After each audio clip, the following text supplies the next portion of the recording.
আওয়ামী লীগের ১৫.৫ বছরের শাসনামলে কুমিল্লার রাজনীতিতে আকম বাহাউদ্দিন বাহারি ছিলেন শেষ কথা।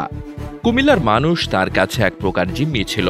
এই দীর্ঘ সময়কালে বিএনপি নেতাকর্মীদের দমন পীড়ন আর নির্যাতনে কোনো কিছুকেই তোয়াক্কা করেননি কুমিল্লা সদরের সাবেক এমপি।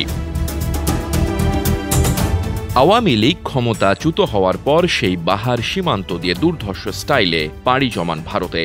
আর তাকে পালাতে সহায়তা করেন মহানগর বিএনপির আহ্বায়ক উদ্বাতুল বারী আবু ও জেলা বিএনপির যুগ্ম আহ্বায়ক আশিকুর রহমান মাহমুদ ওয়াসিম। এমনকি তাদের সাথে কয়েকজন বিএনপি নেতার সহায়তায় বাবার মতো একই স্টাইলে ভারতে পাড়ি দেন বাহার কন্যা তাহসিন বাহার সূচনা।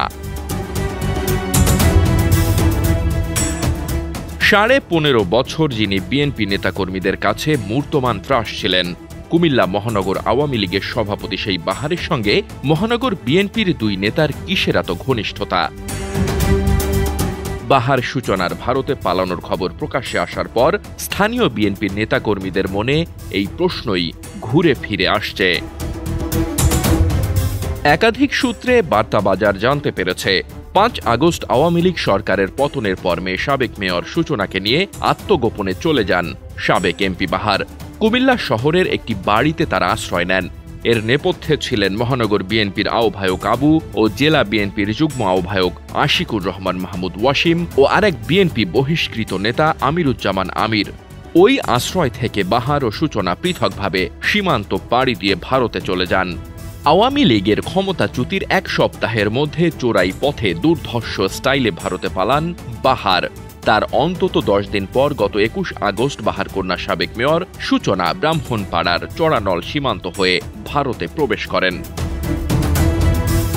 বিপুল অঙ্কের টাকার বিনিময়ে ভারতে ঢুকিয়ে দেন ব্রাহ্মণপাড়ার শশী দলের এক হুন্ডি ব্যবসায়ী।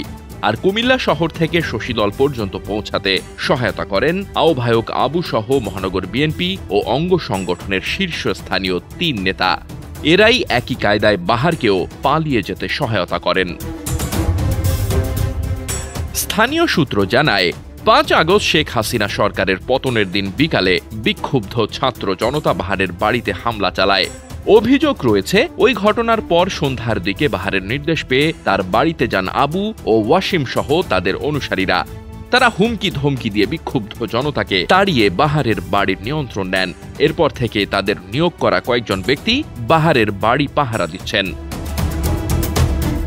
এদিকে বিএনপি নেতাদের সহায়তায় বাহারের পালিয়ে যাওয়ার খবরে স্থানীয় বিএনপির নেতাকর্মীদের মধ্যে নানা জল্পনা চলছে। একাধিক সূত্রে জানা গেছে, কেবল বাহার ও সূচনাই নন, মহানগর স্বেচ্ছাসেবক লীগের সভাপতি জহিরুল হক রিন্টু, মহানগর যুবলীগের আহ্বায়ক আব্দুল্লাহ মাহমুদ শহীদ সহ আওয়ামী লীগের ১ ডজন নেতা বিএনপির কয়েকজন নেতার সহায়তায় ভারতে পালিয়ে যান। Desk report, বার্তাবাজার।